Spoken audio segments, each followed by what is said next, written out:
Welcome to Workhorse Wrestling Network. You are gathered with us tonight for the most chaotic wrestling review show in the multiverse. This is All For NAWT NAWT. NAWT. Yes, we're back as always here on Wednesday at 7:15. It is the 27th of March for another episode of All For NAWT. We're going to talk about Monday Night Raw from the 25th, 2 nights ago, and NXT from last night. This is WrestleMania season, so these shows are super important, gearing us up for WrestleMania. In theory, all of the stuff on all the shows should be working towards WrestleMania build up. It doesn't always work like that, but for the most part, I think they do a good job. Raw this week, I thought, did a pretty good job of building on what was coming at WrestleMania and trying to hype up more WrestleMania. Sammy texted me earlier today and said that he thought Raw was great this week. So, why don't you tell us what you liked most about it, and you want to talk a little about it before we just break into it, or you want to just crack right into it? Let's just crack right into it. Rubber chicken. All right, so Raw review from Monday night. It started off with Cody Rhodes and The Rock. And The Rock, this is becoming as well, I guess it should be because, they're trying to hype up this match with Roman before WrestleMania, but this is becoming a regular thing, Cody right? has more of a storyline with The Rock than he does with Roman. Well, there is that, but him opening the show with these in-ring promo segments. He's been doing it on SmackDown. He's now doing it on Raw. So Cody came out, said what's up to Chicago, talked a little bit about Roman and how the time for talk is over. The wagon is in the barn. We're on the doorstep of WrestleMania. And then my buddy, who's a big diehard wrestling fan, said that he was reading an article where now that Vince is no longer doing creative, that the promos have gone back to just being kind of bullet points as opposed to scripted every word. And so my friend was saying he likes it better, and I think overall I tend to too. But I thought this in-ring segment, I thought this little in-ring segment here with Cody, where he started to talk about the band that had that sign, that him being his best man at his wedding, and it took a weird turn. It was like, what are we talking about? I mean, I get it, but it didn't really make a whole lot of sense or fit into the promo. Like, I understand he's trying to say he's trying to fill the void that Roman leaves because Roman is, basically a non-present champion. But I thought that little section of the promo came off a little weird. There's a little boy named Hudson. It's his 5th birthday. He asks if the Nightmare can come to his birthday. Like, okay, so what? Like, I mean, I get it, but what the fuck? Does this have to do with anything between your match with Roman or The Rock, for that matter? But then we had The Rock come out. And thankfully, because Cody spoke enough and the segment was long enough, we didn't have 20 more minutes of The Rock speaking, right? This time we had the complete opposite. The Rock came down to the ring and stood and basked in the boos and the cheers, and then whispered something in Cody's ear and turned and left. What do you think? When he was asked later what was whispered in his ear, Cody said he can't repeat it. What do you think The Rock said in Cody's ear? You know how much more they're paying me to go to Mania than they are you?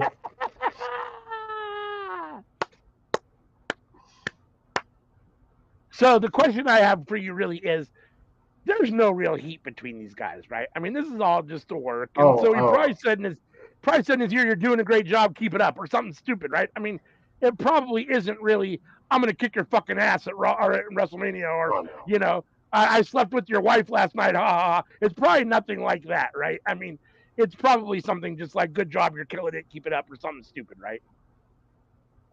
Yeah. What do you think of this whole segment in general? Solid. Like, I will admit that there were those weird moments with Cody, but like I don't think it took away because it's Cody. Yeah. Like, I don't expect him to have, world-class great promos. Like, yeah. But it was a solid promo. Yeah. No, I mean, this is what he's been doing. I mean, Cody's he's a decent talker, and obviously, decent. I wouldn't. He's definitely not great. He's okay. His dad was great. His dad was phenomenal. His dad might have been better than great. I mean, his dad was one of those once in a lifetime, once in a generation type talkers, right? So, very few of those in the world of professional wrestling, in the history of professional wrestling, in my opinion. There's a lot of really good talkers and a lot of great talkers. There's not a lot of like just above and beyond, like, you know. He's one Cody of the greatest. had great promos, like, yeah. But has he had any in WWE? I don't think so. I mean, I debate what is even a great promo, right? I mean, what constitutes a great promo? Like, I mean, I don't know. The one before he faced Chris Jericho in AEW, that was a great promo. I mean, at this point, Undesirable to Undeniable, that promo, that's his greatest promo of all time. Yeah. I mean, he's gotten better over the years, but he's still not great. And, you know, luckily he's in this feud with The Rock, because The Rock can kind of carry him a little bit in the ring as far as talking goes. So, but yeah, so this was like 30 minutes. And then we had our first non-Cody Rock Roman segment of the show, which is Judgment Day backstage playing darts, talking about how JD McDonough needs to take care of business with Ricochet tonight. Anything you want to say about them talking before we talk about the Ricochet JD McDonough match? No issues.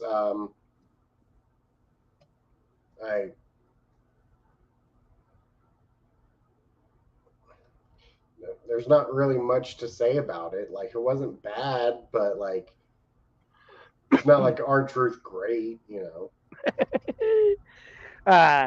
Are you still as hot on the Judgment Day as you were? You think they've cooled down? Think they're getting a little stale? I would not say stale, but okay. It's a transitionary period, because like now they're going to face R-Truth, and so we just kind of have to let things simmer, let them cook off a bit. Like, it's not ripping and roaring. The boil has stopped, but it's not gone cold. That's fair. We had our first match of the night: Ricochet versus Big Head, with Dominic at ringside. Scrubby-doo. Scrubby-doo. This was what it was. You know, Ricochet got the win. You know, both these guys there's nothing wrong. Both these guys are really good wrestlers. I'm a huge Ricochet fan. I think he gets the short end of the stick a lot of times. He seems to be on TV a lot, but he doesn't get pushed. He never actually gets anything. So no. I mean, he had that, you know, 3-month push where, you know, he won the United States Championship. He had his moment with DX. He beat Drew McIntyre. But like, after that, like, he cooled off pretty quick. I mean, he had the Intercontinental Championship run, but like, what did he do with it? Right. Like, it went, like, it felt like a bigger deal before he held it, and it felt like a bigger deal after he dropped it. Yeah, which is unfortunate, but that's a fair assessment. Both these guys are good wrestlers, so this was a solid match. It wasn't super long. Ricochet got the win. Ricochet had that move where he had the out of nowhere Code Red or Canadian Destroyer. That thing was insane. Like, I had to watch it twice to see what even happened. It was like JD pulled him up, was trying to pull him up and like do some sort of judo throw, it looked like, and he just countered right into a Code Red. It was cool. I mean, Ricochet always has good spots. Ricochet is, you know, very accomplished in the ring, of course, as is JD. He's a really good wrestler.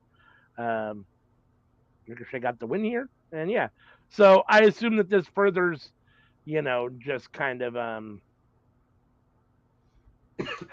the idea that they didn't really want, that nobody but Finn really wanted Ricochet JD to begin with, and now he's losing and disappointing the squad. So I guess, I don't know. Who knows? We'll see what happens. But let's see. Then we get CM Punk Drew McIntyre, and Seth Rollins. So you get Punk first out to the ring. He talks about he's got a lot of things to get to, a lot of business he wants to get to, but before all that, it's good to be alive in Chicago on Monday night. Let's see. What did he say? He said, we're not on Netflix yet, so I can still kind of say some stuff.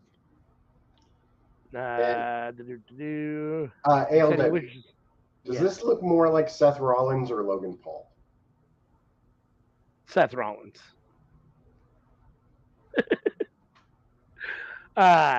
He said he wishes WrestleMania was in Chicago. He has some questions for, let's see, what did he say? We talked about Pat McAfee's show, talked a little about Roman. Then Drew came down and said, I'd love to get in the ring right now and beat your ass, Punk. But you remember what happened last time we were in the ring together? I stomped that stupid little arm of yours because you deserved it.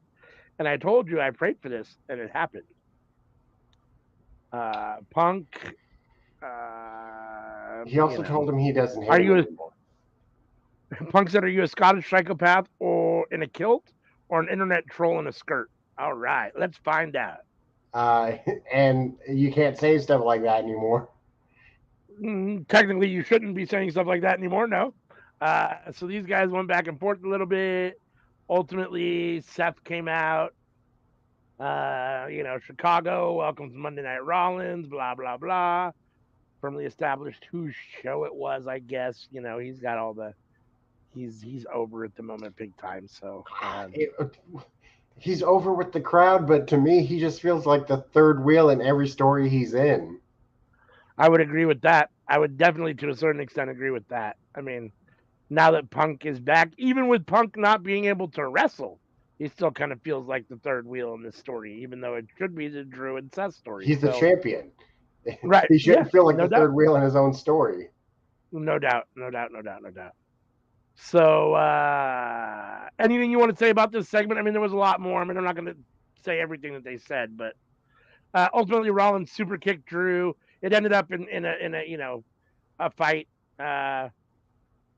and Rollins ends up with the stomp on Drew, and basically leaves and walks past Punk on the ring or on the ramp. Most nights, this would be moment of the night. So Punk's going to be on commentary for their match. He's not going to referee. He's going to be on commentary. Okay. Good. Because I didn't really want Punk in the middle of the match. I didn't really want him as a ref getting involved in the middle of the match. I'm kind of okay with him as the announcer talking some shit. Honestly, I'm kind of cool if they just want to keep him there. Yeah. Let's see. Then we had a Shinsuke Nakamura promo where he's talking about Jey Uso. Jey Uso gets to go to WrestleMania to have his dream match against his brother. It's unfair. Why does Jay's dream get to come true? What about Shinsuke? What about Raven? No, I'm just kidding. That's kind of what it made me feel like when you said, what about Shinsuke? Kind of the vibes it gave me. And then he says tonight he's going to turn Jay's dream into a nightmare. I'm torn on this because I like this Shinsuke, but I don't feel like he's getting enough wins and enough push and really to kind of justify being the evil Shinsuke that's going to destroy everybody. That hasn't really happened yet. So I don't know, like, kind of odd. What do you think so far of Shinsuke and his new little kind of persona? And like, Shinsuke's probably on his final run. Yeah. Like, he's probably looking at getting out soon. And I understand him, not wanting to take on any responsibility. He's just looking for the nice paycheck. He's having fun with what he's doing. And he does a good job with what he does. Would you say done? You mean retired or just leaving WWE? He said before he plans to retire at 45. What is he now, 43? I'm not sure. I'd have to look at that. I have no idea how old he actually is. Let's see. I can tell you right now. He's stated before he's looking to retire at 45. He is 44 right now, so he just turned 44 in February. He might wrestle a year longer than Danielson, but his days are numbered. Interesting. I didn't know that. I never knew that he had said he was going to retire at 45. So, well, that's unfortunate. I mean, I feel like, you know, just from a fan's perspective, I never really got to see. I mean, I'm not familiar with his New Japan work. So I feel like I saw him in WWE, but he never really got a fair shake. Not in my opinion. He never really got the pushes or the matches that he should have gotten, or, you know, the notoriety that he should have gotten. And it's unfortunate that he's going to retire before I get to see him do something more. But I mean, he's wrestled for the World Championship, but like that was such a long time ago. Like he wrestled Jinder and lost. Right? Yeah. He wrestled AJ and lost. Just the fact that you lost to Jinder, like that's like nobody should be losing to Jinder. Like I know Jinder was champion, and I get it, but nobody should be losing to Jinder, and especially not more than one time. Yeah, he faced Jinder like 3 times and lost every one because of the Singh brothers. Right. Yeah. No, I mean I never feel I felt like he never really got in WWE what he should have gotten, the push he should have gotten. So it's unfortunate, but it is what it is. I mean, I've enjoyed his time, and I'm a Shinsuke fan, so I mean, I guess at least I got to see him. So there's that. Let's see. Then our second match of the night was Ivy Nile with Maxine Dupree versus Candice LeRae with Indy Hartwell. Candice LeRae gets the win. She used the bottom rope for leverage to cheat to pick up the victory. Yeah. I mean, anything you want to say about this? I think Candice LeRae is better than the other 3 women combined. That might be fair. That might be a fair statement. And like, that's not me, you know, hating on these other women. Like, Candice is so freaking good, and it's a shame she's never held a title in this company. Yeah. Well, she held the tag titles, right? Yes, she did. If I'm not mistaken, yes. But she's never held a singles title at all. I don't believe so. No, I don't believe so. No. And what is she? And a lot of times, she's 37. A lot of times she's like. A lot of times she's played just kind of what would seem to me to be Johnny Gargano's wife, right? Like, as opposed to even having, you know, not even having like a real storyline or a whole lot of matches of her own. It was more like she was involved in his storyline. If it was a, you know, intergender thing, then that worked. Or she was in his corner rooting. I mean, yeah, she's wrestled a lot, but not, I don't know. I feel like she was always more kind of his cheerleader, honestly. Than that's funny, because I had the opposite mindset of seeing Johnny Gargano as Candice LeRae's husband. That's funny. Interesting. I definitely enjoyed Candice LeRae versus Io over in NXT. That was a banger. Like, one of my favorite takeover matches. Yeah, no, I mean, Candice is very talented. It seems like to me she doesn't get a lot of time, but so she got the win here. And the thing is that like WWE is not known for pushing girls once they start getting older, and I feel like now that she's like, I think 37, I don't think WWE is gonna be passing her the baton. Right. Yeah, I don't think so either. I mean, I'd be very surprised if at this point she's going to be, you know, they should be looking to go younger, not older, right? I mean, it's unfortunate for some of these older people that haven't had, you know, maybe the shot that they should have had, but that doesn't mean they deserve it at this point either, per se. So, I don't know. It's tough. We had our third match of the night. The New Day versus DIY in a solid tag team match. It did end in disqualification due to the Judgment Day, unfortunately. But solid match until that happened. Damian Priest came down, hits Gargano with a pump kick. Before it happened, we had a backstage segment with R-Truth, New Day, DIY, and The Miz. Uh, Oh, yes, you're right. We did. You're correct. I forgot about that. You're right. talking about how it's a dream match and how he's so excited to see the New Day versus DX. Versus DX. Yep. Yeah. No, R-Truth is great at the moment with his championship White Sox belt.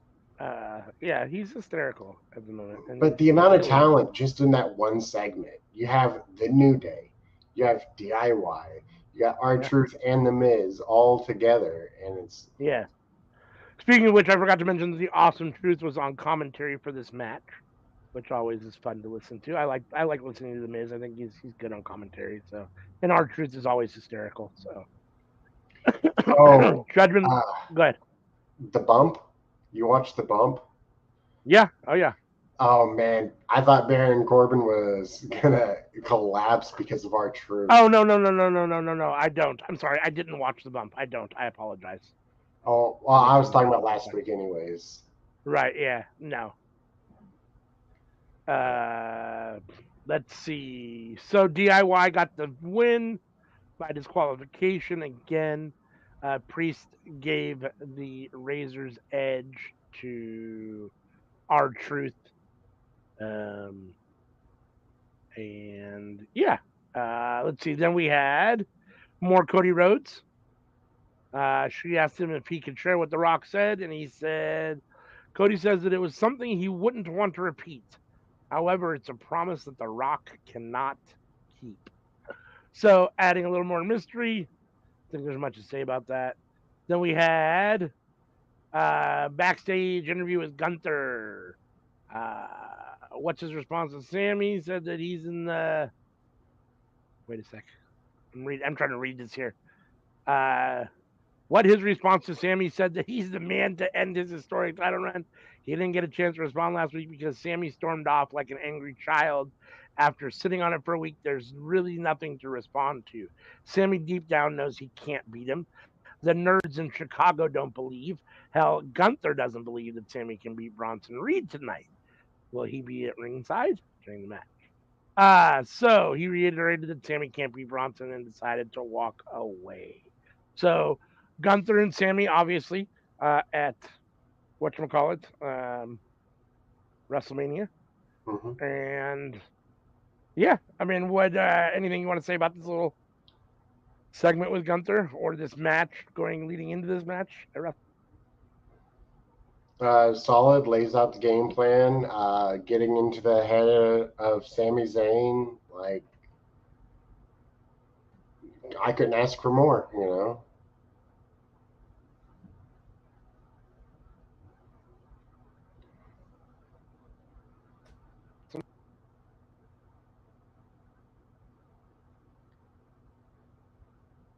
I can't hear you. Oop. Well, let's take a moment and talk about Sami Zayn then. What an absolute delight getting to see him on TV, getting to see him having storylines, getting to see some progression of character. Like, and it's a thing that the fans want and that WWE has seemed to be hesitant on giving us for whatever reason. But I'm going to say right now, I demand more Sami Zayn. Give it to me. Can you hear me now? I can hear you now. Okay. I'm excited to see Sami Zayn's match at Backlash because I know he's going to cut a promo in French and it's going to be lit. Do you think Sammy beats Gunther at WrestleMania?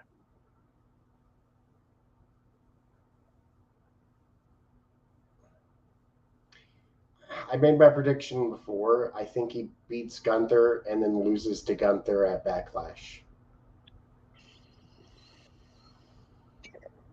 Beats and then loses. All right. Well, I mean, it's not the first time that somebody's won at a pay-per-view and lost it at the next, and it's not going to be the last time somebody's won at a pay-per-view and lost it back to them at the next. I think this could be one of those situations because I feel like Gunther's going to hold that title to Bash in Berlin. Unless you think Gunther goes for the world title at Bash in Berlin. When is the Bash in Berlin? Late August. Yeah, we've got time to get there. I mean, in theory, I mean, if you're gonna, I mean, I don't know how you get there from here, but if you have a storyline in place, I mean, the championship is a much better thing for him to go for in his home country, right? Than it is, well, he's Austrian Well, technically, no, but yeah. in his home area, kind of, than it would be to just, I mean, I don't know, to lose the Intercontinental Championship in Germany. I don't know about that. So I don't know. I mean, I guess we'll have to wait and see. But my guess is that he will have some sort of big showing. Unless it's Ilya Dragunov. Yeah. Bring him up to the main roster.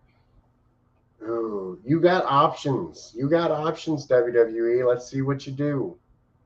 Yeah. But not looking past Sammy and Gunther. I mean, I hope Sammy wins.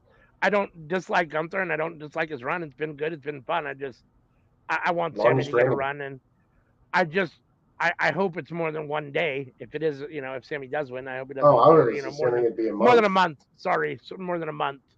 That's just my own hope. But I guess a month is something. I mean, I guess it's better than nothing. So I guess we'll have to see. The other thought is just having Gunther hold the Intercontinental title until Ilya comes up. Yeah. I mean, assuming that that's what you want to do is have Ilya beat Gunther. I mean, if that's the goal, I mean, I guess. I guess the question is how long is it until they bring up Ilya? How far? I mean, for me, he's been ready already. But I mean, once he loses the belt to Tony D, is that when he goes up? I mean, is he gonna lose the belt to Tony D at Stand and Deliver? I mean, we'll have to see. That'd be my guess. Yeah. I don't know. I mean, they both seem both Tony D'Angelo and Ilya seem ready for the main roster, in my opinion. I'm not sure that holding the NXT title does a whole lot for Tony D'Angelo, but I'd keep Tony D in NXT for a while. Yeah, think so? I think he's actually the key of bringing Julia in. Bring her in as his muscle or as one of his henchmen. Donna DiMondo. Yeah. Yeah. No, I mean, it could work. I mean, I guess we'll end up seeing what they do with Julia. I mean, I understand that, like, maybe there's a lot of people in the States that aren't necessarily familiar with her, but at the same time, like, if you're a wrestling fan, you know who she is. And she has the pedigree that I'm not sure that I think she should be in NXT. She's ready for the main roster and, main events right away. Only one person has ever skipped NXT, and that is AJ Styles. So I guess we'll end up having to see what happens. But I mean, she's definitely the kind of person that could skip NXT. And I mean, unless you want to count Logan Paul, and go right to the main roster. Yeah, but that's true. I don't count that because he's a celebrity, and celebrity is different than indie wrestler. Sure. He wasn't a wrestler in another place. He just literally waltzed into WWE. Right. So after that, we had our fourth match of the night, which was Andrade versus Giovanni Vinci, which was kind of a filler match. I mean, it was okay. I mean, Andrade gets the win, as you should. Vinci's not on Andrade's level. I'm not really sure what the purpose of this match was. I don't think there really was one, which is why I'm kind of calling it filler. They just needed to get some guys in a match. But anything you want to say about it? Solid match. Two good wrestlers. Honestly, you could have put this on a house show. Yeah. I mean, I think of it as one really good wrestler and one okay wrestler. I mean, Andrade's really good, and whatchamacallit's okay. Giovanni's okay. In my opinion, he's definitely the weakest of the Imperium bunch. So, I mean, But this was middle of the card. This wasn't the main event, so it's fine. This is true. Now we get our Rhea, Becky, Dominic Mysterio segment. Rhea's in the ring with Dom, and they are talking a little bit, and then Dominic Let's see. What does Rhea say? Do you think that Becky should be giving me her full attention? And Dominic yells, Becky, and then Becky Lynch comes out. And so she is. The man has come around to Chicago. What do you think of this segment? What do you think of Rhea and Dom in the ring? What do you think of Becky? Was there anything that stood out for you in this in-ring segment? I love all these people. Becky punching Dominic in the face was great. And buy Becky Lynch's new book. Buy Becky Lynch's new book. So if we're talking about this segment, this is a 3-person segment. We had a prior 3-person segment with Seth and Drew and whatchamacallit. Which one was better for you in this Raw?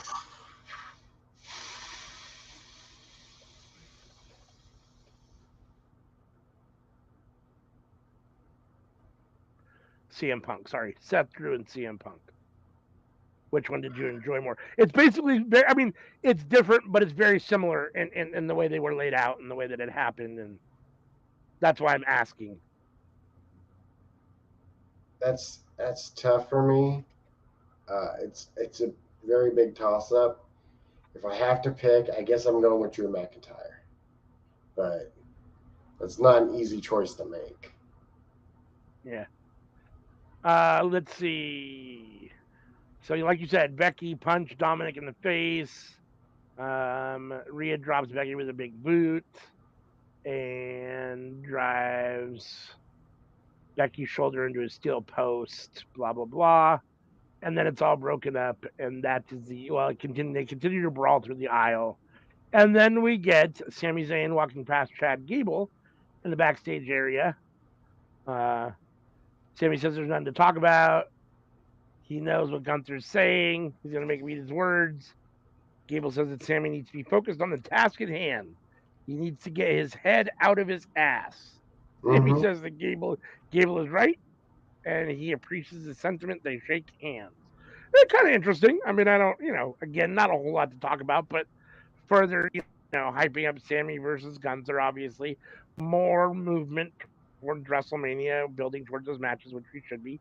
And we're about to get a match here, the 5th match of the night, Sami Zayn versus Bronson Reed. So I'd love a training montage, like Sami and Akira, right? That would be fun. We got Sami Zayn next. Oh no, sorry, wrong one. Sami versus Bronson Reed. Bronson Reed got the pin here, which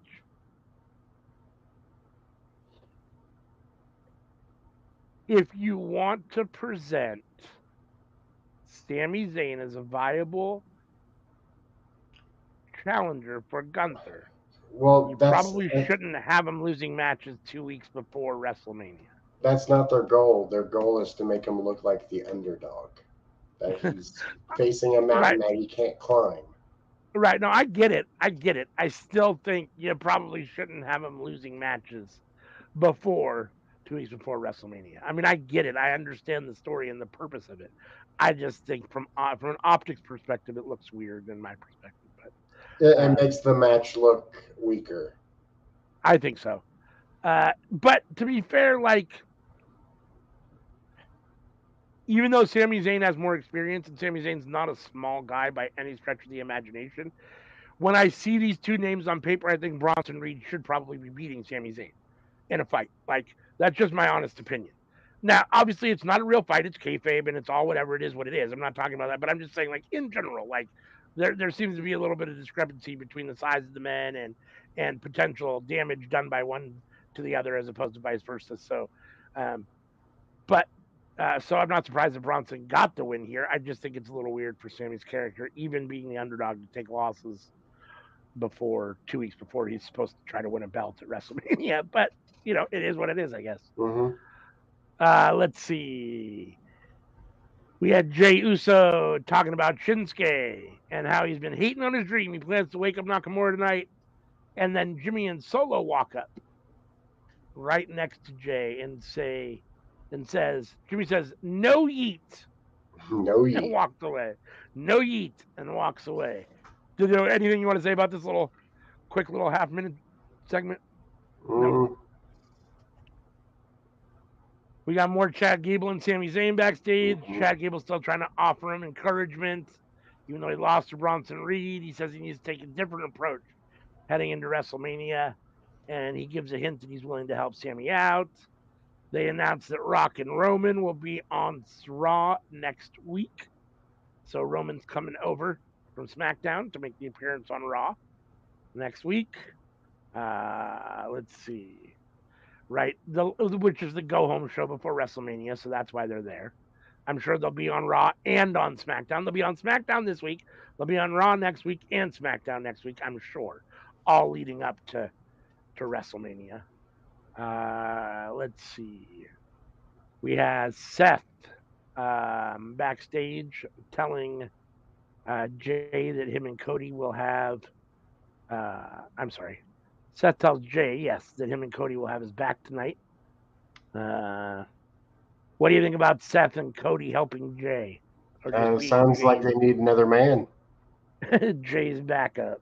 Yeah. I mean, let's just do the math here. You got Jay, you got Seth, and you got Cody. On the other side, you got Solo, who beat the tar out of Cena. You got Jimmy, who is comparable to Jay.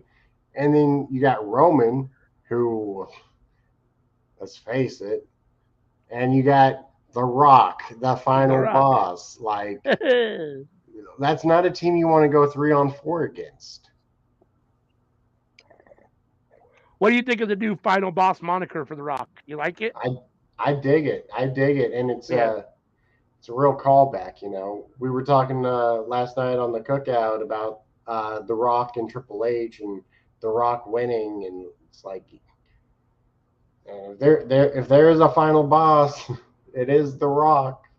Like, who else would it be? Like, who else would it be? Nobody. No, I mean, that makes sense. I mean, it makes perfect sense. I mean, I can't think anybody else would fit the role better. Although there is a secret boss. A secret boss? Yeah. Move your head.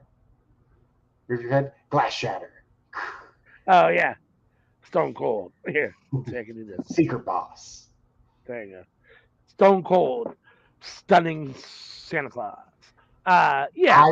If he comes out at WrestleMania night 1, the main event, his music plays, he comes down to the ring and he just gives The Rock a stunner and leaves.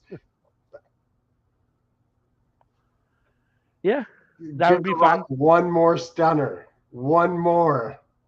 That might be fun. I mean, I have to see how it all plays out, but that could work, and that could be fun. I can see that being fun. Jay gets the win here. This is obviously the main event of Raw for this week. Jay gets the win here in a solid match. Tim's game really good. I just remember Stone Cold used to be in ECW. Yeah. Philadelphia. The rattlesnake has returned. He did. Let's see. This match ultimately led into The Rock attacking Cody. Mm-hmm. And giving him a severe beatdown. Pretty bad beatdown. All the way around. Cody didn't seem to be able to do anything to get away from him or fight back or anything. What do you think of this Rock beatdown on Cody? I think that's like the third bloodiest I've seen Cody. Yeah. Mm-hmm. Yep. No, I mean, he definitely took an ass whooping. The Rock appears to have his number at the moment, which is what they want you to think. That's what they wanted. That's how they want it to be. They want, Rock and Roman to have all the momentum, right, going into Seth and Cody in that tag team match. So this works on that level. Yeah, I mean, anything else you want to say about this main event segment or this episode of Raw? Really did its job. Makes you want to tune into next week. Makes you want to tune into SmackDown. The Rock is earning every penny that they are paying him. Yeah, no, I agree with that. I mean, I think Raw has been solid now for about a month or so. Really good. And this has been the best Raw of them yet, in my opinion. Like, I'm hard pressed to think of a better Raw this year or last year. Yeah, I mean, my memory doesn't work quite that well, so I mean, I'd have to look, I'd have to sit and think about other Raws and what had happened, but yeah, I mean, this was definitely solid, very, above par, Yeah. for Was it Raw. perfect? No. But this is No, like the upper echelon of what I expect Raw to be. Like, sure. I don't expect Raw to be the best wrestling show of the week. The fact that this might actually be the best wrestling show this week, like, it's a very high bar that Raw has reached. Yeah, no, I mean, what's interesting when you say that is that you know, practically SmackDown for many, in many regards has been the better show, but Raw is supposed to be the A show, and and WWE is supposed to be the A company, right? So in theory, it should be the best wrestling show on TV. It's obviously not, but that's how they try to present it. He said the word. He said the word. Obviously, it's NAWT, not. No. But that's what they want to try to present it as. So yeah, no, I mean, I think that this was a very solid very solid Raw. Lots of Cody, lots of Bloodline stuff going through every kind of aspect of the show, beginning and ending. They bookended it with the Bloodline stuff and the Cody stuff. So, and that's their biggest storyline at the moment. So, I guess that's what they should be doing. There was a little downtime in the middle, but it's on. Raw's on roller coaster, and right now it's on a high, right? So we're on the uphill at the moment. So, and we'll see what we get, next week with our go home Raw. Hopefully, it will be even better. Mm-hmm. Let's see. That brings us to NXT from last night. Unless there's anything else you wanted to say about Raw. I just hope that it's as good as this next week. Yeah. Let's see. So let's see. This week on NXT, thought it was an okay show. I didn't think there was anything necessarily that was like spectacular, but I felt that it was solid. It started off with Sean Spears and Donovan Dijak. Well, he's just Dijak now, but uh, Uh, Felt promo heavy. yeah, yeah, I guess I can kind of see that. Um, let's see. I really enjoyed this as an opening match. I Mm-hmm. thought these two beat the shit out of each other. I mean, they Uh, were they were going at it hot and heavy. I mean, those smacks and punches were hard. Like, damn, and these are uh, two real good guys. Like, they are. Yeah, two I feel solid like they wrestlers. deserve better than NXT. I agree. I agree with that for sure. I've been singing Dijak's praises for a long time. I think he's deserved a lot more for a long time. And the fact that they even had him in Retribution and gave him that fucking stupid name for a year, 6 months, it's just a total disservice. I mean, and I'm happy Sean Spears is back. I think it's interesting that we all know him as Ty Dillinger from WWE, and he's back in WWE, and he's still Sean Spears, which is fine. I don't have a problem with it. I just think it's interesting that you give him a name when he's in WWE before, you trademark it, then you bring him back, but don't give him back that name. You let him use another name. So okay, it is what it is. Um, I mean, but I let's enjoyed face it, this. the chairman is better than the Perfect 10. Yes, no, I mean I agree. I mean I don't think either name is terrific, but I do like the chairman a little bit better than the Perfect 10. Let's see. Then we had. Hold on for just one sec. Okay. We had Roxanne Perez looking at old footage of herself in NXT, is disgusted by what she used to be. She's wants to win the title from Lyra, as we know. They have a match at Stand and Deliver, which should be solid. I thought this was a good promo. Um, she did say she doesn't dislike Lyra, but it's about the title that she never lost, right? That's her claim. She's never actually beaten for the title.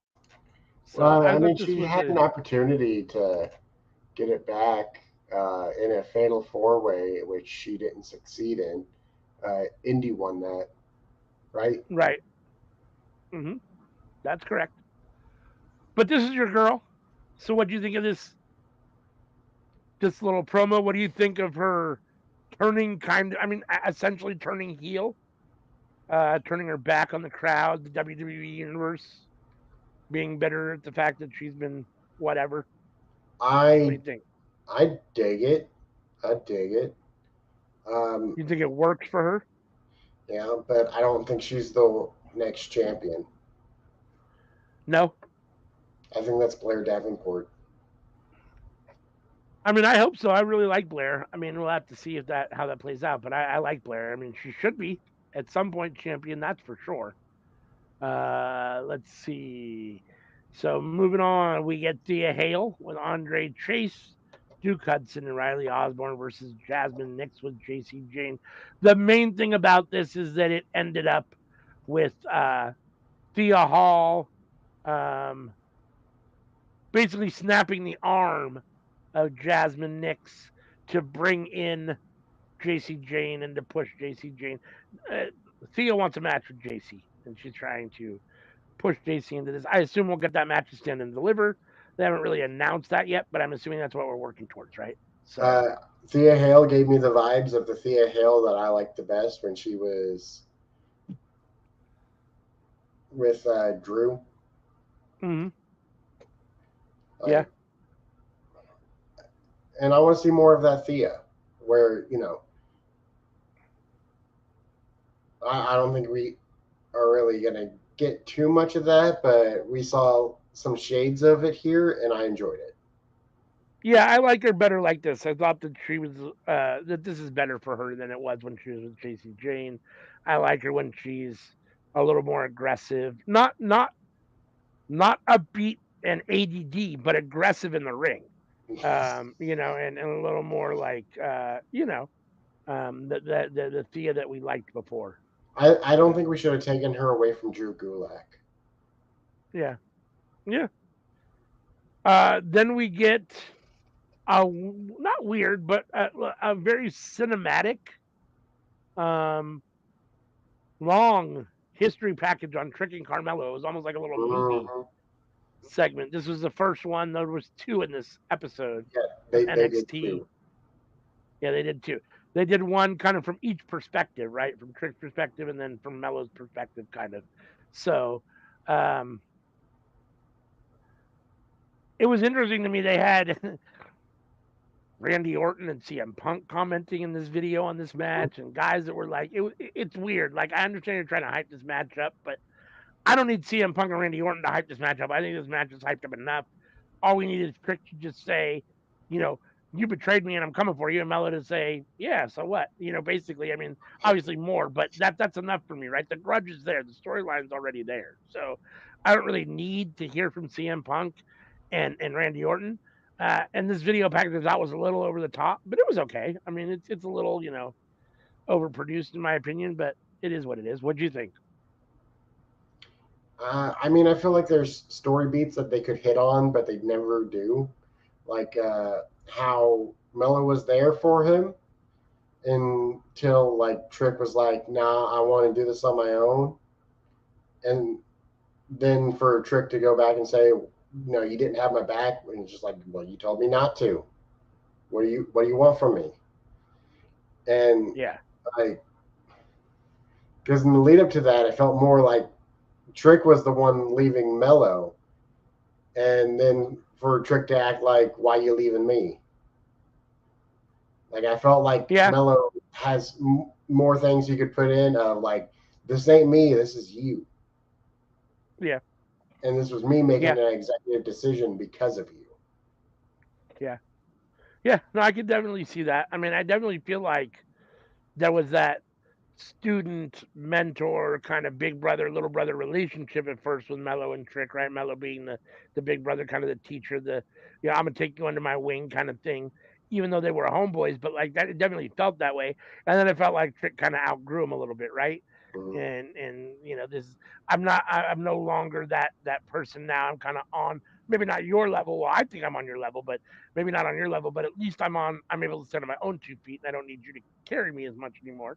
And Mello doesn't like that, right? And not only that, but then you're trying to steal my thunder. So yeah, I mean, it is what it is. I mean, it works all the way around. I like the grudge match. I was very kind of cold on Trick when he first came out with Mello. What was that, a Oh, year and I a was half ago too. or 2 years ago? Now I really like him. I think he's grown a lot Mm-hmm. into his personality and his role, and he's got to show who he is. And now I like him. I mean, I don't necessarily like him better than Mello, and I kind of want Mello to win, but I do like Trick, and I think he's good enough now on his own. And I think they've brought him along well, and he's definitely right where he should be competing. Kind of on the main event level. I think so. Yeah, I mean, I don't know that he's ready for the main roster anywhere yet, but he's definitely ready to be a big fish in NXT. So, Mm-hmm.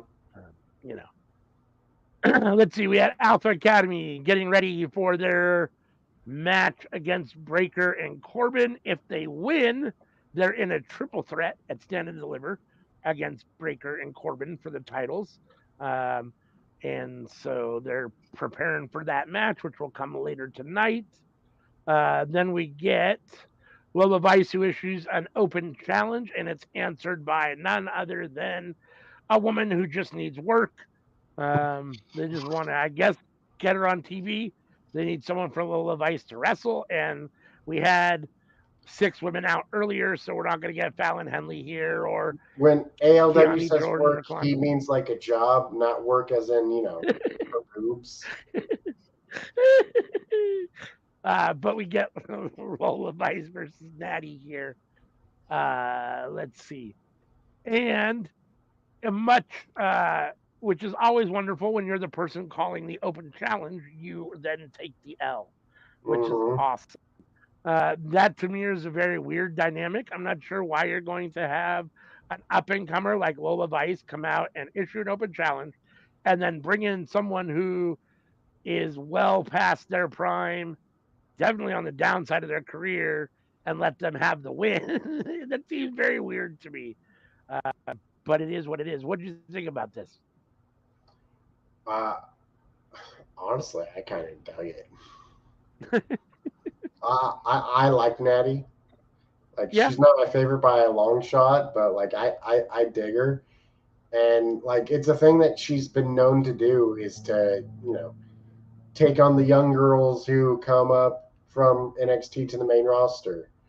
hmm And now she was like, "Oh, you're inviting me to come down there and beat you up before you even come up here? Okay, word, I'll do it."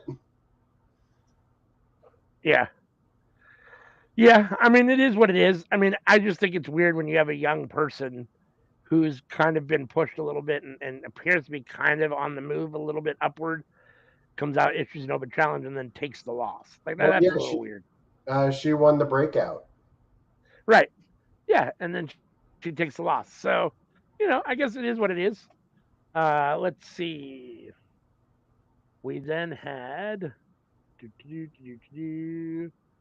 uh, some backstage stuff with Sean Spears is leaving and isn't happy with Joe Gacy, who throws a chair off the roof. Uh, Oba Femi steps on the chair. Gacy shuts him down. Um, I guess Oba and Gacy are going to end up having some sort of feud, it looks like. I mean, that's kind of where I think it's headed. Joe Are we Gacy's going to actually try going to to do something challenge. with Joe Gacy? Thank I don't goodness. know. That's Could be not that challenged was for what I that thought. belt. Right? Maybe they'll finally do something with him. Let's see. I synced the thing in the Discord. Uh, Joe Gacy showing off his breakdance moves. I did see that. That was pretty funny. I did see that. Let's see. And then we get Sol Ruka, who's back. Hadn't been around for a while. I don't know if she's injured or what, but she's back now. Um, talks about starting fast. Um, but then Blair Davenport took her out like a crashing wave. She's back and mad. Next week, she wants her revenge on Blair Davenport. So I'm kind of looking forward to that.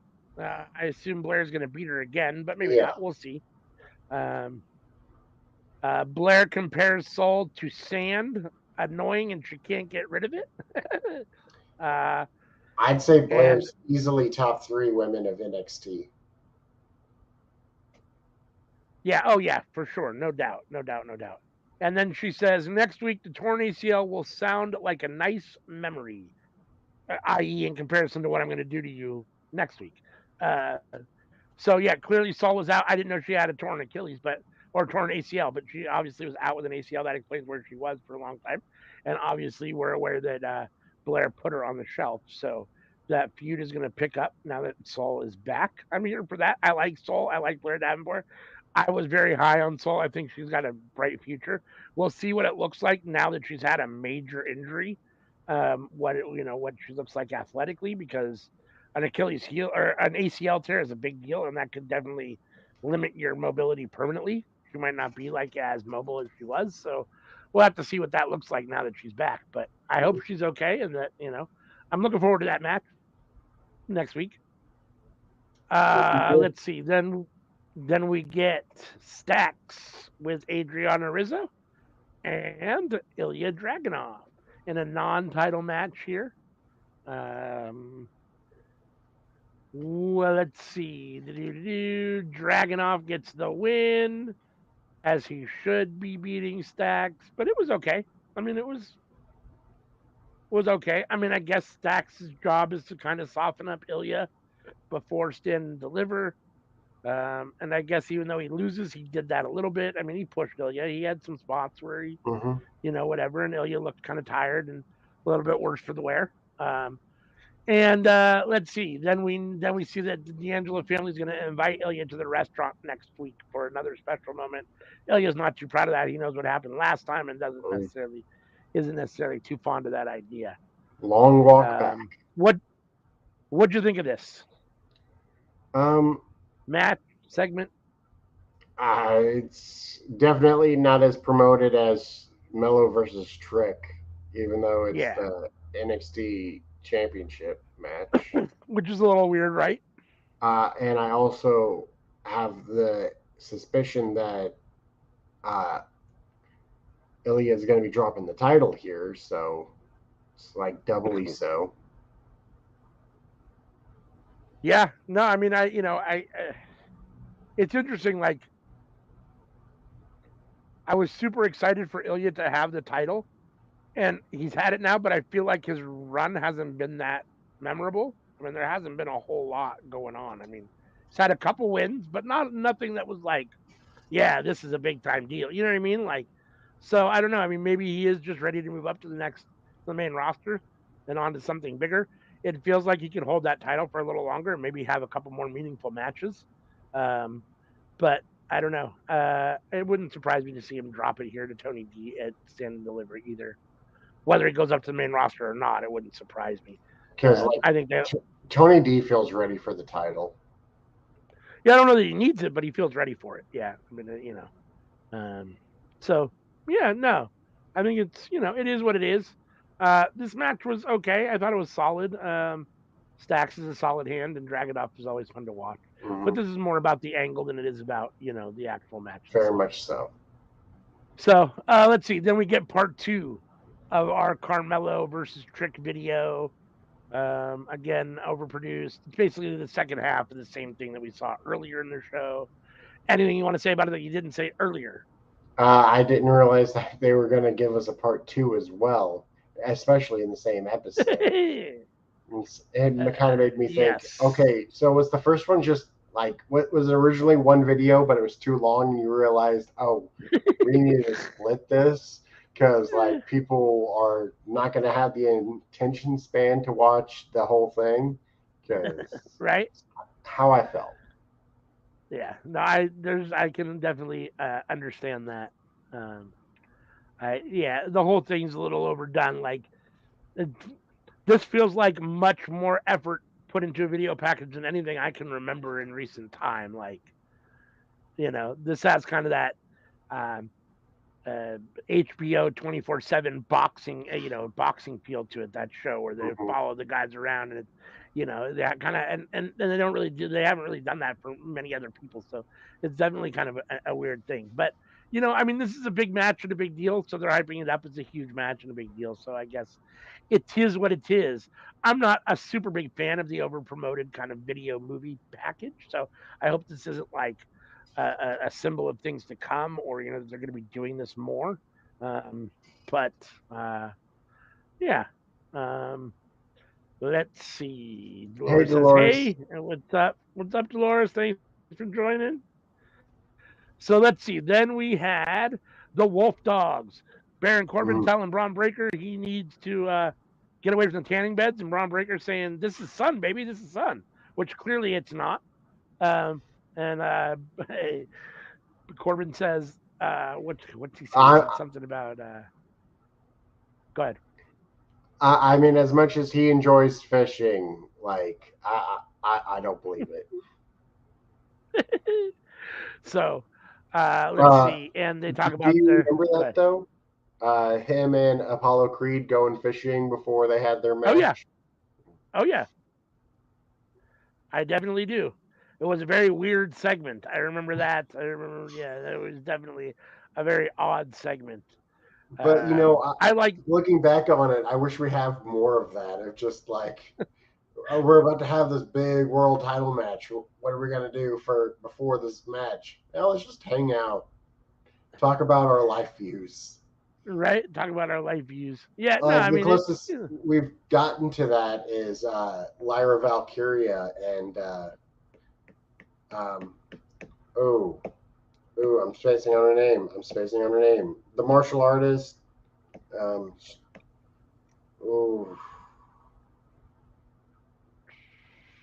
Xia she Li, comes out to the ring with the fans. She was like Xia a Li, super right? Xia Li, yeah. Yeah, yeah, They had the tea ceremony. right. I remember that. Yeah, we oddly enough we don't get those things often, but we seem to be getting them only in NXT. NXT is the only place where we seem to be getting stuff like that. Right. Yeah. Maybe that's what's gonna Um, happen on Wednesday with Tony D. Not Wednesday, Tuesday. Maybe that's gonna be happening Tuesday with Tony D and Ilya. Maybe they're just gonna sit down, eat some linguine, and talk about the state of the uh, world. the OC comes in on the Wolf Dogs. Says they want a regular tag team match and stand and deliver, which means that the OC has to win tonight, and does Breaker and whatchamacallit, so that Breaker and Corbin, so that they can end up with a one-on-one match. Otherwise, they're going to have a triple threat match. So, are you here? Would you prefer the Wolf Dogs versus OC in a singles match? We'll tell you in a minute here what ends up happening. But would you prefer that, or you like the idea of a triple threat at Stand and Deliver? Honestly, I'm cool either way. You're cool Like either way. I like tag team matches. Uh, I'm not very like traditionalist on oh no it needs to be one team versus one team. No, I'm like the triple threat tag team matches with the Dudleys, the Hardys, and Edge and Christian. Those were awesome. Let's do it. yeah, yeah. No, I mean, and there's no reason to think why these guys wouldn't have a good triple threat match. I mean, I like um, all these guys involved here, so um, yeah, I'm here for it. I think it's fun. Also, Let's it's a see. Then we cheeky way to had get the belts off the champ without the champ having to lose. yeah, absolutely. Wanted to really, which is my feeling about when they always have multi, you know, triple threats or fatal four ways or whatever. It's always an opportunity to take the belt off someone where they don't have to actually take the loss. So You it certainly always seems felt like that way when Rhea had her fatal five way in Saudi Arabia. yeah, no doubt. Let's see. Then we had Ridge Holland basically announcing he is retiring. He can no longer risk hurting himself or anyone else again. What do you think of this? You think this is What the real? hell I did mean, it Sean seems to be real. Spears do to this man? It seems to be real. I didn't think this was a work. I mean, I thought this seemed to be real. I mean, it sounds like he's actually leaving wrestling. What do you think? When I first saw it, I was thinking, is this a work? But like now it's the next day, and like looking online, it doesn't appear to be. Appears to be legitimate. Yeah, it does appear to be legitimate, which is interesting. Still a young guy. Um, I guess he has a lot of life to live, and I mean, I don't Uh, blame him. I mean, well, what? I don't know if I'd say young. He's certainly not old. But Well, right. I mean, he's probably 35 or 40. I mean, which in the scheme of things yeah, of life is not old. I mean, yeah, it's maybe not in wrestling old. years he's But not young, but he's definitely not old as far as in the scheme of things of life. No. And I understand wanting to, he's already been injured. He's already been out. He's been injured a couple times. He's injured other people. So I mean, I guess I can see it. I mean, more power to him for wanting to not want to hurt anybody else. I mean, I understand. I always understand wanting to take care of yourself. It's a little more altruistic, I guess, a little more. You seem like a good guy when you also throw in that you don't want to hurt anybody else, which is definitely a big deal, right? So, mhm. yeah, I don't know. I was never a big Rich Holland fan, and I don't think he ever got to a point where this makes a huge impact. It's not like he was a world champ or title holder or any of that stuff. So, I mean, it's not like it's a huge loss. I feel bad for him, but as far as the wrestling world goes, it's not a huge loss. Oh, I was just reminded of I believe it was Chris Van Vliet who interviewed Will Ospreay, and Uh huh. so it was a two-part question. I asked him, was there any move that you didn't think that you could pull off, and then you did, and it worked? And he said, yeah, the hidden blade. Like conceptually, like thinking of it, like I didn't know how that'd go, but it goes all right. Right. And then, and then Chris Van Vliet asked him, is there like anything your opponent has to do towards that? And he replied with, hope for the best. Hope for the best. Yeah. Awesome. Uh, Like you're taking an elbow to the back of the head, like yeah. you don't see it coming, you can't dodge, you can't avoid, you just have to hope that Osprey doesn't like land it perfectly to your Right. spine or whatever. Just you gotta hope for the best. Yeah. No, I mean it's interesting to me that I feel like and it's the natural evolution of things, right? But it feels like they've definitely stepped up. A lot of guys have stepped up their offense, become much more violent. Um, a lot of these finishing moves, like the hidden blade, um, look just nasty. I mean, they're just brutal moves that are like, man, yeah. The elbows that the Blackpool Combat Club does, those look brutal. A lot of the But cross faces that they do. but Um, that's the thing about it is because it looks nasty because like if you're a centimeter off, it becomes nasty. yeah, exactly. That's why it looks so good, right? And it's so believable. So yeah. So let's see the fans for this NXT show, just real quick, I thought were amazing. They were over. I mean, they were loud, cheering all the time. I thought they did a really good job. It was a really live crowd. They chanted "Thank you, Ridge" as he walked off. Let's see. Then we had Lyra Valkyrie talking about how great rivals come together. She worked hard to get here, but now she has to deal with Roxanne Perez, who cannot handle her emotions. Uh, I the title mean, does. is she She's not wrong? wrong. No, Uh, she's definitely Meiko not wrong. Satomura, she passed out after the match. Yeah, no, she's definitely not wrong.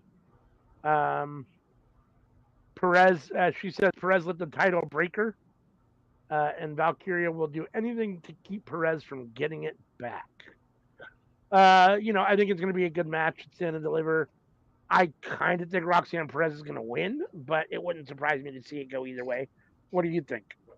What do you I think of this? don't think that Roxanne's going to win simply because I think that Blair is the one who is going to be the next champion. Yeah, Like I'm against Roxanne winning just to drop it to somebody else. yeah. I mean, I guess it depends on what they do she with it. I mean, if they give it to her and what they, how long before she drops it, and if they let her actually have some defenses and a little run, I mean, it wouldn't be terrible. plus Blair's heel, and you Right. don't want it heel versus heel. That is true. This is true. This is true. Let's see. Then we had Duke Hudson versus Josh Briggs with Dijak on commentary. Let's see. Briggs gets the win here on Hudson, which he should, thankfully. Um, I thought this was an okay match. I really like Josh Briggs. I'm so on Duke Hudson. Um, Josh Briggs in Evolve was a beast. I'm been disappointed that he was caught up kind of with this Brooks Jensen and Fallon Henley stuff and all that, soap opera ish stuff that was going on that was really bad for a while. Very bad. Very bad. Like I'm finally turning the corner with Fallon Henley of like, oh, she's actually pretty good. But Yeah, like she's for the okay longest now. time, I couldn't even appreciate anything she was doing because I was just thinking soap opera bullcrap.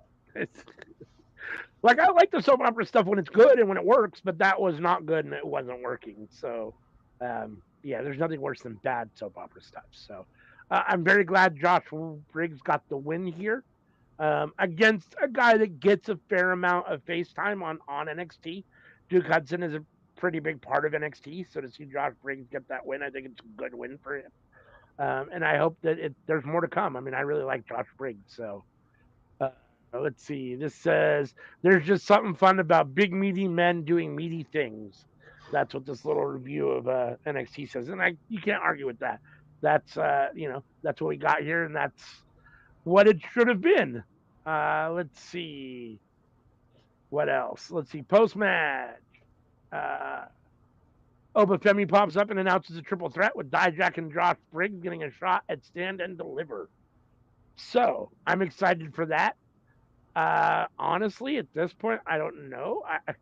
My guess is that Oba gets the win, and we'll talk about it more next week when we do a formal review on here for Stand Deliver. But my guess is Oba gets the win here. Probably Dijak and Briggs end up taking each other out somehow, even though they don't necessarily have the history. I just kind of see that happening. I don't think they're ready to put the belt on Josh Briggs yet, and obviously they don't want to put the belt on Dijak because they haven't yet, and they've had plenty of opportunities. So um, I don't know. What do Um, you think?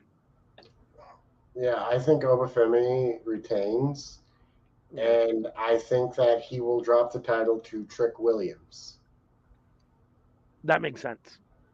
That makes sense.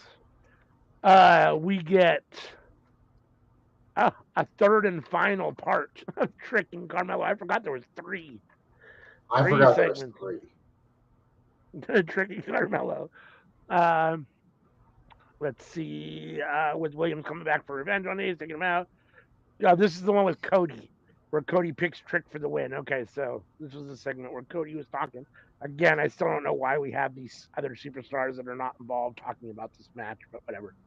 Uh, Periodically, they do this when they feel like they have a super really big match, right? They'll have these video packages where they have ex stars or current stars that are not involved in any way, shape, or form still giving their opinion on the match and feud or Uh, whatever. So, yeah, I remember Mark Henry doing one for the Keith Lee match. mm-hmm. I think Yeah, there was also one with Johnny Gargano. I don't remember if it was against Champa or if it was against Adam Cole. Honestly, they might have done it for both, but I I don't really remember remember. the Gargano one. Yeah, I don't remember any of them specifically. I just know this is something that they've done in the past. They've used this kind of same kind of promo thing in the past with big matches. What was the match that they had at Saudi? They had a match in Saudi that was the greatest match of all time. What was that? It was supposed to be the greatest wrestling match of all time, and it was in Saudi. I think it was last year. Um, you might It be was built. confusing things. Okay, maybe I am. In like 2020, we had the greatest match in history of Edge versus Randy Orton. That was almost 4 years ago, I think. No, but I don't remember. I thought it was sooner than that, or they had recently announced another match. I feel like it was even Brock Lesnar maybe in the match or something. It's supposed to be like the greatest match, and I don't know. Maybe I'm mistaken, but and I feel like they did the same kind of thing for that match, but maybe I'm mistaken. Uh, Maybe I'm just remembering it incorrectly, but I do remember. I know that they've used this promo package. Obviously, we just talked about it. You mentioned a couple, plenty of times before, where they have stars talking about what they think is going to happen in the match. I assume trying to hype it up even more. So we had that, and then we get Let's see.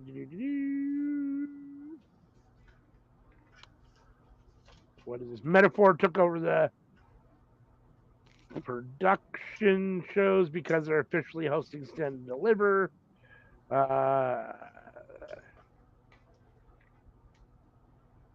Let's see. Oh, the injured Ilya is invited to a pre-Stand and Deliver dinner, but it won't be at the restaurant. Luca Crucifino gives an envelope, presumably with the location, and Dragunov is confused, so it won't be at the restaurant. And then that leads us to our main event, which was the tag team qualifier between Wolf Dogs and Alpha Academy. Otis and Tozawa versus Braun and Baron in a solid match. I thought it was okay. Whatchamacallit, Tozawa, I'm sorry, uh, Corbin and Breaker get the win. So I'm assuming that next week OC will get the win and we will just get OC versus Baron and Braun at whatchamacallit. Stand and Deliver. That's my prediction. I thought this was okay. Obviously Braun and Baron are just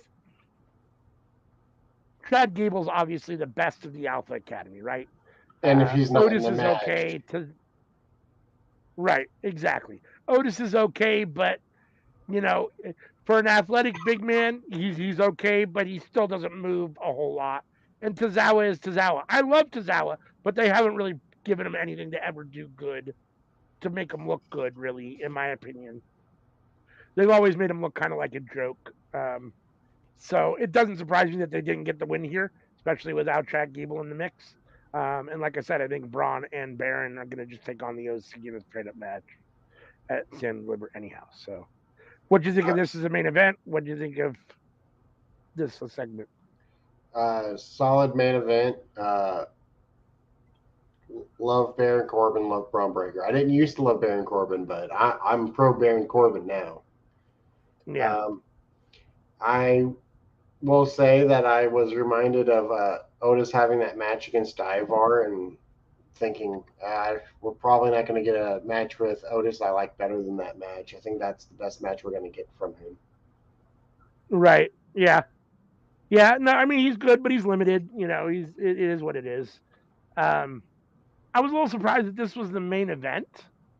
Um, I guess because Not me because of the Braun quality. Breaker. Right. I mean, yeah. I mean, Braun and Baron in the main event. I mean, I get it. I just it wasn't the best wrestling, so that was my little. I mean, there was better wrestling on the show, but again, then they had the LWO came out, the OC, and Axiom and Nathan Frazier come out for Big Brawl at the end. I mean, this is all hyping up the tag team division in NXT, so I guess I get it. But yeah, I mean, okay. I mean, I just thought there was some better wrestling on the show that could have probably been in the main event segment if you're looking for quality wrestling. But again, WWE is about entertainment, not necessarily about wrestling. So, and I guess this is probably the most entertaining segment of the show. So. Was the best match the first match? Probably. That's I think Dijak versus. It's more of an AEW thing to do. AEW is real bad about putting the best match on first. Yeah. No, I think Dijak Spears was the best match of the night. Ilya and Stax was okay. They were probably the second best match of the night. So I mean, it was a solid NXT. It wasn't as good as Raw. Raw was much better, but it's still good. It did what it was supposed to do. It was a vehicle leading, to further bolster Stand and Deliver next weekend, and I think it did a good job of that. There was some decent stuff. Overall, middle of the pack show, B minus, C plus, somewhere right around there. What do you think overall? Definitely not as good as Raw, but I enjoyed it.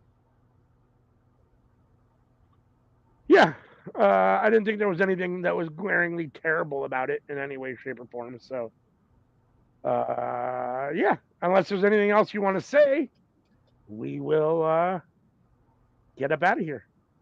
Sounds good to me. All right. Put this up real quick. please, the wrestling club, even though WrestleMania is next week, they're still accepting donations to help these kids have a wonderful time and a once in a lifetime experience at WrestleMania. They're going, they've already got seats, they got transportation, all that stuff, but everything costs money. And the wrestling club is a great program to be involved in and donate to. So if you have the ability, please do it. If you don't, just support them in any way that you can. It's a great thing to support. So I'm going to skip our schedule tonight just because I'm tired and I don't like talking anymore. But we are usually here every week. Just note that things will be changing on several shows in the near future here. We'll give you more of an update as that comes along. But for now, until next time here at All for Naught, peace.